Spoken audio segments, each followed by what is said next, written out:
All right, so my coals are ready here. What I'm going to show you today are some of the modifications that I've made to this cheap box store smoker. This is a char griller professional. Go on, go down the slide, I'm watching. And some of the modifications I've made start off with the temperature gauges that I have here. I put them down at grate level on each side. These are cheap, you could get these online. They're really reliable. I just put them down grate level by drilling in. This steel is thicker than most of the box store smokers that I've seen, but it is still very thin compared to the upscale ones. So I put those in.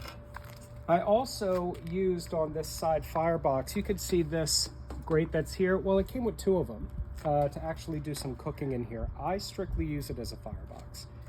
I put one of the grates down at the bottom. I laid it flat, and that puts it right in line with this air valve, and it's the best thing that I found to do for it. Honestly, I put a couple of all threads here, tried to make a shelf, and it worked okay, but it doesn't work as well as just doing it this way. So it came with a little wire under part. It was terrible. I threw it out. It burned out after maybe the first 4 cooks.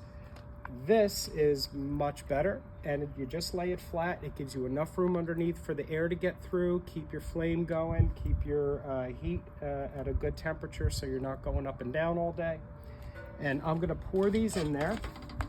Notice I've got a glove here. Suggest you get one of these if you don't have one already. And I'm just gonna put these in. Yeah, sweetie, I see ya. Go down the slide, I'm watching. If you do spill anything, it's nice to have something like this that you could use. Just kind of move your coals around. Got myself a good coal bed, and I'll be putting my wood on top of it. I'll talk about the splits in just a little bit that I use and what works. I can get this cooker cooking really well at an even temperature for the full 6, 7, 8 hours that I need, if I need that much.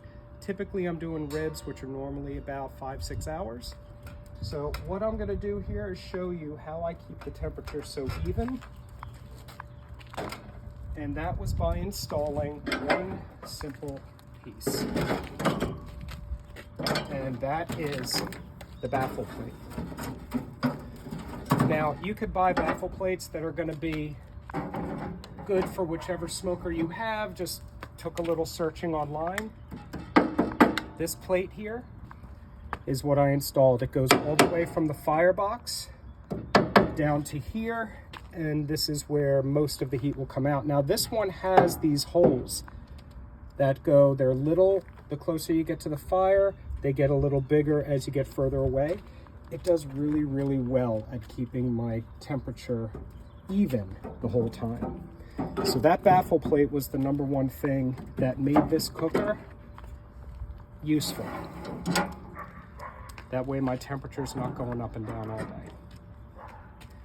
So, what I'm gonna do now, if you hadn't seen, I also have a water pan here. Now the water pan that I use, I just use a like a Drywaller's water pan. It is Drywaller's mud pan.